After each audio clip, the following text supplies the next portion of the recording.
Good morning, good afternoon, good evening, and good night. Welcome to the Fly With Us podcast.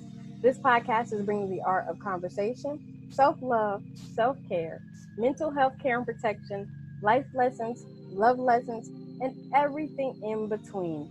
Today, we're going to talk about policing the police. I'm Lady Bounce. Kryptonite, y'all.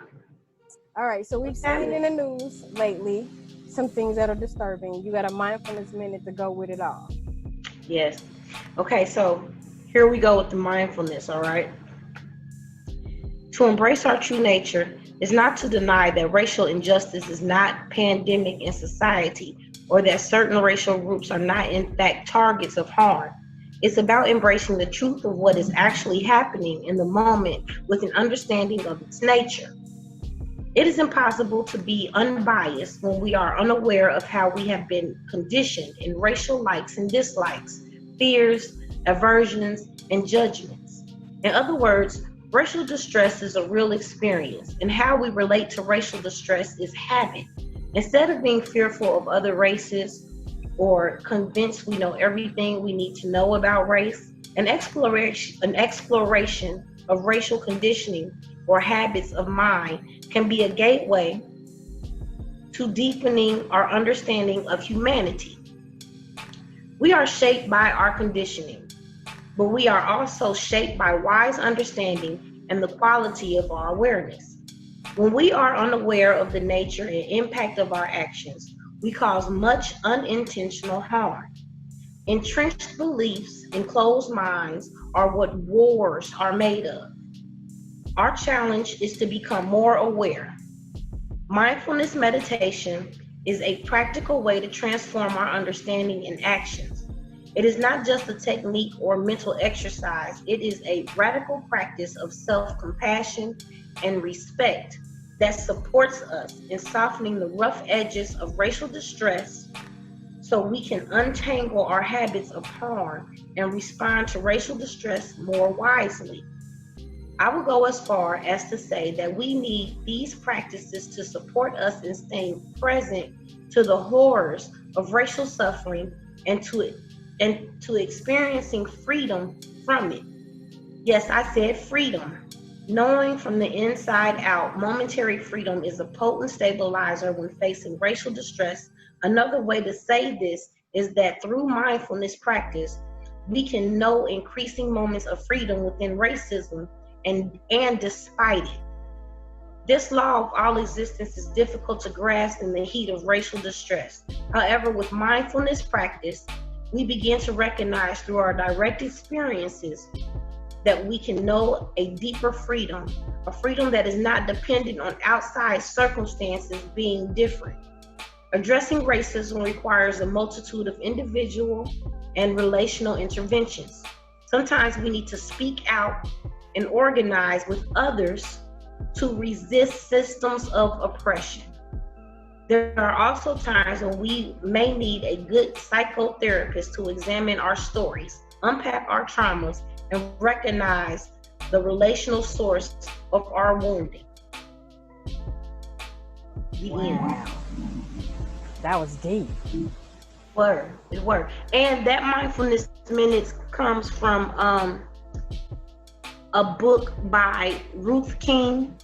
It's called Mindfulness and Race, Bearing Witness to Our Racial Distress.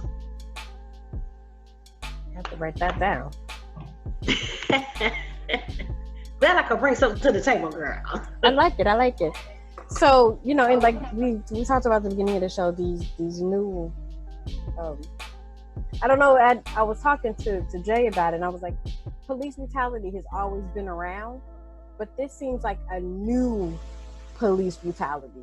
Okay, well, let me tell you, it is, and I have to apologize because I realize that there are things that I might reference, but I don't necessarily have the research information to give and let people know what's going on, you know what I mean, or where I have found that information. Only thing I can really tell you is that since things have been happening with this particular administration, what I do know is that there have been many laws passed right under our nose that we are not aware of. one of those laws has been, and I could be mistaken on how long this law has actually been in practice, but I'm pretty sure that it's new with this administration, and that is this no-knock warrant situation that they're doing. Now, I don't have statistics on how many times these no-knock warrants have gone down at the wrong address, and that's mostly because they don't keep track of that. They don't keep track of how many times they go to the wrong address, how many times that they have been someplace that they weren't supposed to be, how many deaths they've caused wrongly because they didn't have the correct information. Now, of course, we are aware of the Breonna Taylor situation, the young lady in Kentucky that was gunned down by a barrage of bullets in her own home, because a no-knock warrant was being served, but being served to the wrong address. And then, of course, her boyfriend, I'm sorry, I have to look up Kenneth Walker, who was arrested because they wanted to charge him with firing at a police officer because he wounded a police officer. But from my understanding, that police officer was wounded by friendly fire, meaning that there were so many bullets being shot, one of his own shot him. You know, there's a and we'll talk about that too, because you don't hear every time there's a black man concerning a gun or a situation with the gun, you never ever hear about the NRA coming out and speaking and standing with that black man. The NRA never says, hey, black people, you can own guns too. Hey, black people, you are citizens and you're allowed to defend yourself, and you're also allowed to invoke your Second Amendment rights. At no time, not with Philando Castile, not in this case, there has not been one time I can think of when the NRA has come out and stood by any black person's side and fought for their right to own a firearm the way that they fight for those people that are standing on the steps of Michigan in front of the governor's house with assault rifles, complaining that they can't go get a haircut or they can't go to their local bar to get a drink. You know what I'm saying? But exactly. But we got situations like this. Hold on, give me a second. In Milwaukee, understand, in Milwaukee, okay, a man is charged. A man is charged with assault. Actually, I'm gonna take that back. They don't know what his charges are. They don't know. They're not even sure if they went to the right house on that one, because there's been no record of anything. The man that had no prior arrest, he had no prior charges. So this is the first time that he's been involved with the law. Yet they are claiming that he is in connection with drugs and the selling of guns and firearms. Now, I know that there are some good criminals out there, but there's not too many criminals out there that's gonna be career criminals that don't have a record for something. Okay, something. You ain't got a record for nothing. You ain't got a jaywalking ticket. You ain't sold a blunt to nobody. You've been in the game for years. In the game for years. And when you get caught, you don't get caught with nothing. They don't even have any evidence that anything was found at the location where they picked this man up at. They have they don't even have any, they have no record of anything in there. Hold on, let me read this. In Houston, okay? In Houston, a middle-aged couple in their 50s, all right, owned their home for 20 years, okay? Now, 4 officers were wounded in this one, but these 2 people were killed. They were gunned down after they served this no-knock warrant. They shot the man's dog. The man comes out, he's shooting. My assumption is he don't know who's there, who's shooting at his dog. He shoots the guy. The guy falls on the couch. His wife runs over to try to get the gun from the guy on the couch. And then as the police come in, the man is still shooting because he like, what is going on? Because people coming through his door. He's still shooting. So the last person that comes in, the rammer, shoots the wife because the wife is trying to get the gun from the guy on the couch. He comes in, kills her. And then at some point, somebody kills the husband. Wow. Now, these people have been in the same house for 20 years. Now, I'm not going to say that they was innocent. I'm not going to say that they hadn't been selling drugs. I don't know that. But come on, man. But selling drugs is not a death sentence. It's not. And the likelihood that these two individuals that have been in the same location for 20 years all of a sudden start selling drugs, it's a little iffy. But hey, I don't know. Maybe they did. I don't know. Okay. And we ain't even gonna talk about Chicago. Look, Chicago off the chain. First of all, 3 children have been traumatized for life. Not once, girl, but twice.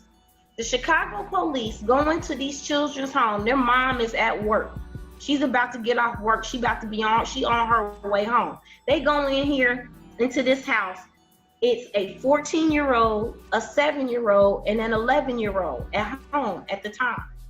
They go into this house, scare the shit out of these children to death, scare them to death. There's video of it because of the body cam. There's also, I'm getting too far ahead of myself. Hold on. Let me take a step back. All right. So we got 14-year-old, 7-year-old, and 11-year-old at home. Okay, the 14-year-old is babysitting till mom gets off work. They go into these children's home, guns drawn, put guns to these kids' heads. Okay, these children have guns to their face, and that's not it. That's not it. They're not the only ones. There's 23 other children making the same complaints. This little boy had a gun, 2 guns, one pointed here, to his head, in his house, because y'all got the wrong information. What the fuck? How are y'all doing this to these children? Excuse me, I'm sorry. I get a little bit passionate with it. But come on, man. 1 is too much. You know what I'm saying? 1 is too much. Then you killing innocent people. Then your own people was getting shot and killed in the process. You know what I'm saying? Y'all don't think that's just how you just busting in somebody's house in the middle of the night and don't expect to get shot at. You come in with a battering ram. You don't say who you are. You just bust through. And that's not the way that is supposed to work. You are supposed to announce yourself. Hold up. Matter of fact, let me find what I did with that little tidbit of information. Because I know I got that. Hold on. Here we go. That's not it either. Now, how I get that from the other one? What the heck? My phone is tripping. I done got mad now. It's in here somewhere. I'm gonna have to look for it again. Okay, so while you look for that, I always think that with the technology that we have and advanced as we are as people and scientists, that surely we have enough common sense and enough technology to be able to make sure that we're knocking on the right door, or that we've got the right intel, you've got the right, CIs giving you accurate information. And even if the off chance that you blame it on the rain, that you didn't get accurate information when you busted in somebody's house, when you busted in this house and you saw that there was nothing but children, where's your humanity and your compassion to kick in and say, wait a minute, these are kids? Listen, I'm gonna say this and then I'm gonna go in. In the United States, a no-knock warrant is a warrant issued by a judge that allows law enforcement officers to enter a property without immediate prior notification of the residents, such as by knocking or ringing a doorbell. In most cases, law enforcement will identify themselves just before they forcefully enter the property. It is issued under the belief that any evidence they hope to find can be destroyed during the time that police identify themselves and the time they secure the area, or the event where there is a large perceived threat of officer safety during execution of the warrant. Now, in an ideal society, then we that's what would happen. The police would identify themselves, but they don't do that. We aren't getting reports of police saying, police open up. That's not what's happening. police are going in, battering down doors and busting in on children. Now, this same incidents that I'm talking about, you can see these police on body cams. They're supposed to have their body cams on from start to finish. Far too often, we are noticing that these police officers are turning off their body cams. Just flat out turning them off. One in police that incident, they said that the one cop was like, "We're in agreement. Everybody's going to turn off the cameras." Like what? Yeah, there's that, and there's but you have children unattended by an adult in the house. How you turning off your body camera?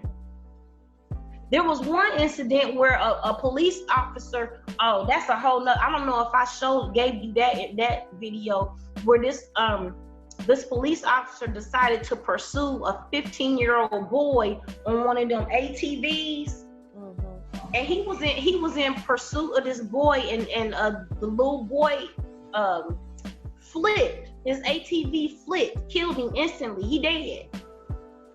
So his partner is on camera like, you was fucking chasing that kid, and they standing there. They was like, oh, that's a grown ass man. No, it's not. Then you got one punk ass Uncle Tom wannabe Oreo ass just talking about when you act grown, then you have grown repercussions and there's grown responsibilities. You want to be grown. There is a 15-year-old black child laying dead in the middle of the street, and your brown nosing butt kissing boot licking wanna be one so damn bad you could taste it. Oreo, Uncle Tom, Brother Ruckus looking, wanna sit up there and say some bullshit like that. Like you gonna say some bullshit about a 15-year-old. You wanna be grown. You like, sit your fat ass down. Well, and as you said that, I got into a Facebook conversation with some people in mom's age bracket. And they were talking about the new class of police recruits who just graduated. And her question on Facebook was, how many of them were black? So then I had to get on her post, and I didn't want to get her all the way, she an old lady, and old people probably shouldn't Facebook. But I said, really, it doesn't matter what color he is, because just because he's black doesn't mean that he's gonna be for us. And I'm sure white cops ride for black and brown people just as hard as they do for their own. So, for me, I was like, it doesn't matter what color he is. And I hate when people say that, oh, we need cops who look like us. But just because he looks like me doesn't mean he identifies with me. It doesn't mean he's going to see me when he sees me. Here's the issue with that. The reason that it matters is because if there's more of us on the force, then there's more of us that can infiltrate the force and be the type of cops that we need in our communities. You see what I'm saying? Because there's not enough of us. Then there's too many of us that conform and get brainwashed, or they just get booted out for doing their job. When they try to blow a whistle or they try to bring attention to something, then they just get booted out or moved on. You know what I'm saying? Right. So the sad part is that the ones that are trying to conform, the ones that are trying to infiltrate and change the system are being put out by the system. So those ones that do conform and those ones that are brainwashed, the ones that are sitting around with Lily at home, looking like a jar of mayonnaise, while he walking around here looking like a stack of beef jerky. You know what I'm saying? And I don't even mean, and it's not even so, it's just that you already know when you hear a black man talking like that, you already know he got a lily white life. You know what I'm saying? You already know he a token. And it's so sad you don't even see what you're doing. Because you're standing with all these white faces, you see all these white faces, and the only thing you can do is be like, oh, I'm just about the blue. But what you don't understand is the blue is about nothing but the white. Exactly. So I mean, and I see what you're saying. It would be nice to have more, more of us on the force. But when I think of having more of us on the force, I think more of us who grew up in the areas that they serve. So they are more like you and me. You know the struggle. Your dad maybe wasn't around, or he maybe was only around part time, or maybe you did have two hard working parents, but they raised you, to be black, to be of your blackness, to be aware of your blackness, and not to let your blackness fade when you put on the blue. So if your blackness fades when you put on the blue, then you served on purpose, and it really doesn't matter that you're black, in that instant. Because even in the crazy incident with the young man in Indiana, a lot of that was, of his own doing, but the remarks made by the black officer when he walks up to his dead body was just real foul. Wasn't it just ridiculous? It was foul. I was like, how could you? It's gonna be a closed casket, homie. How callous of you. Regardless if he did the dumbest thing possible, which contributed to his demise, this is still a person who is now dead, and this is what you say. And then people act like they forget how that they was once young and dumb. Yeah. At some point in life, we was all young and dumb. At one point in life, most of us have done something that we probably shouldn't have, or that maybe we regret. You know what I'm saying? Absolutely. And that why do I have to take a bullet to the back or a bullet to the head? Y'all can't shoot a limb? Right. I say that all the time, like, but that goes back to their training. For one, police are not trained to repeat themselves. So one or two times of them giving you the command, they expect you to comply.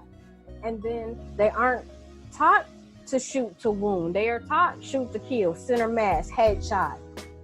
They're trained that way, which is a horrible way to train them. Or why do they all have to? Why don't they? Why isn't it mandatory that? Gotta be a shot, because not every situation is that. Not every situation requires that. Why aren't they forced to first you shoot the rubber bullet, and if that don't work, then you shoot the real bullet? Like, you should have the two guns. Okay, so rubber bullet hurts. Like, it don't stop you if you're doing something remotely crazy and you get hit in the right spot. Especially when you're dealing with stuff like somebody that won't comply that's on a bike. Why are you shooting somebody on a bike? Yeah, like, how far that really don't get? How much of a threat are they to you, really? They don't have no bag. They don't have no loot. You don't see no evidence of any type of anything. They just running from you. And the first thing you think to do, not grab your taser, but grab your gun. Right. And shoot the gun. Because they won't stop, because you told them to stop. Right. Let me get back to this situation in Chicago where they raided these poor babies' home. So on the tape, you will see that these police officers are questioning these children with no adult, trying to get them. You know where the stuff is. You know where the stuff is. If you just give us the stuff, we'll get it and leave. And they like, what are you talking about? We don't know what you're talking about. They grilling these kids, okay? Grilling them. Now, they told them, if you don't give us the stuff, we gonna be back. Blah, blah, blah. Here's what I don't understand, because here we go. You bust into these kids' home. You don't find what you're looking for. You treat these kids like criminals. You put guns to their heads and make them sit with their hands up next to each other. And you traumatize these kids. And then you threaten them and say, we'll be back. Don't you know 3 weeks later, them motherfuckers went back and did the same thing? How you got the same wrong address twice? Right. You went there the first time and you didn't find nothing. Exactly. You didn't find nothing. You searched the home when there was no adult there to stop you. And they even asked the kid, where's this person? And they named the person, and they're like, and the kids don't know who they talking about. Like, who are you talking about? And so you go in there and you raid these children's home. You make them feel unsafe. You search their place. You got the wrong address and you going through all their stuff. And then you come back again in 3 weeks and do the same thing. Nobody realizes that that's the wrong address at this point.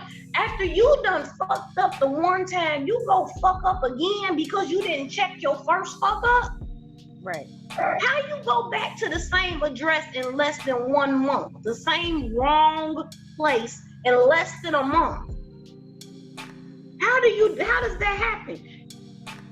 They had 6,800 cases where they did a no-knock raid in Chicago.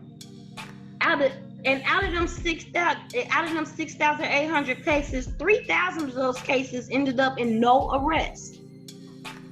Wow. That's damn near half. That's damn near half of who you went after. You didn't arrest half the motherfuckers you was looking for.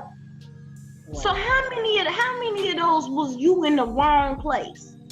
How many of those you got the wrong information? And you know what? A lot of them. Listen, and they don't know. They don't know because they don't keep track of it. They sure don't. How you don't keep track of that shit? And but no, you don't keep track of it. You don't keep track of it because all of this is happening in the Black and poor communities, where there's in the minority communities. Because it happens to white people too. It's just that predominantly it happens to us.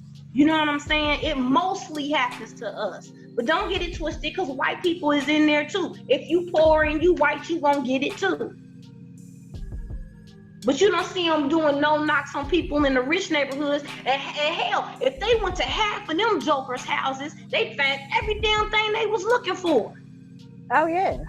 From meth to weed to heroin to crack, coke, all of that. You find all of that going up in the suburbs, going raiding one of them little houses up there with one of them little suburban children. Have a no-knock wrong address on that and see what you come up with. They ain't gonna make it out of that. They're just not gonna do that. So we gotta wrap this thing up. That's pretty serious. Already? Yeah, I know. Okay. Right? I said the same thing. So for our self-care assignment for this week, today, look at others as if you see them for the first time you do. So when you look at somebody else, pretend like it's the first time you saw them because, they're human. See humanity, right? So we're going to wrap this up with some brain science because that's what we do.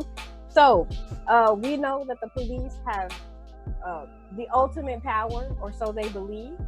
And this is why they believe it. Did you know that there's concrete science behind why they think they are the we're all end all? So what power does to your brain and your body?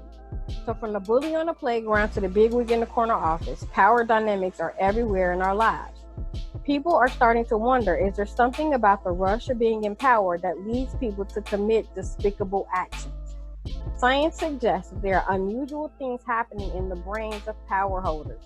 Decades of study have shown that the psychology and physiology of powerful people are notably different from those of average people, down to the architecture of the brain's prefrontal cortex and the way the heart pumps blood. So it actually changes your whole body. It changes the way your body functions. But I guess because it's a rush of adrenaline. Absolutely. Being powerful can dampen your ability to empathize with others, hence the police. They don't empathize with the people that they're policing. So that is a major problem. Powerful people are less able to mirror the people that they observe or interact with. So again, they don't see us, they don't see themselves in us, and so it's easy to shoot us. And not just black people, there have been incidents of white cops shooting white people just as well. So when I say us, I just mean regular citizens, not necessarily people of color. But minorities, people, broke people. Right. Busted in the pocket people. Right. Leaders can find it tough to muster up compassion. Same instance again. If you have a boss who's a jerk, he doesn't see the fact that you've been working 90 hours a week and you're tired. He just wants whatever he wants out of you as an employee. Right. So powerful people are less likely to share and more likely to break the rules. Hence the police who break their own rules and laws that they enforce on us. But every corporate business individual that's embezzling money and breaking rules and predatory lending and predatory girl. Okay. Exactly. Exactly. So there are some antidotes. Some antidotes are reflect at the end of each day what you have done and ways that you may have abused your power. If you find that there is a way that you have abused your power, see what you can do tomorrow to change how you interact with those that you have power and authority over. Leaders who remember that their power is only good as the respect that others have for them have an easier time staying grounded. That's what's up. And we need to organize and stop we can change things. You know what I'm saying? As people, we employ these people, we pay these people paychecks, and this is just ridiculous that we are dying because of their ignorance. You know what I'm saying? their inability to get things right.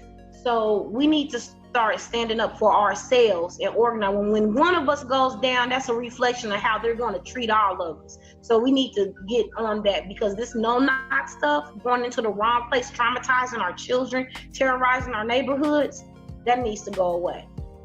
It needs to go away. And so speaking of going, you can always fly with us on YouTube, Anchor, SoundCloud, Facebook, Twitter, Instagram, and wherever you get your favorite podcast. Keep flying this week. We'll see you next week. I'm Lady Bounce. I'm Kryptonite Child. And we out. All right.